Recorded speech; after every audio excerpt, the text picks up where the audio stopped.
छोटी छोटी राहें। ব্রেকফাস্ট করে রাইড কন্টিনিউ করার পর 54 কিলোমিটার রাইড করে তারপর বাইক সাইড করে একটু সময় হল্ট করলাম। छाँव छाँव कहीं धूप सताएगी। তো বন্ধুরা, ব্রেকফাস্ট করার পর যে রাইড রিজিউম করেছিলাম ওটার পর 54 কিলোমিটার রাইড করে এখন এখানে একটু হল্ট করছি। তো কোন জায়গায় আছি জানি না, তবে যেখানে আছি ওখান থেকে বকখালি এখনো দেখতে পাচ্ছেন এখনো 53 কিলোমিটার। তো আশা করি আপনাদের ভিডিওটা ভালো লাগছে। By the way, check in ছিল 12টার সময়, এখন অলরেডি 12টা 11 বাজে। এখনো হোটেল পৌঁছতে 1 ঘন্টা মতো লাগবে। ম্যাপে তো 1 ঘন্টা 5 মিনিট দেখাচ্ছে। তার আগে একটা জায়গায় পেট্রোলও ভরাবো, তো মানে পেট্রোল পাম্পেও ঢুকবো ভরাতে। তো আশা করি আপনাদের ভিডিওটা ভালো লাগছে। একটু পরে আবার রাইড শুরু করব। তো বন্ধুরা, হল্ট নেওয়া হয়ে গেছে, এখন আবার রাইডটা রিজিউম করছি।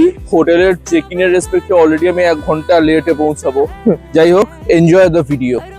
मोड़ पे कुछ नया सा है, हर मोड़ मोड़ पे कुछ नया सा। হল্ট করে আবার রাইডিং কন্টিনিউ করি, তখন ম্যাপ ওয়াইজ আরো 53 কিলোমিটার যেতে হবে।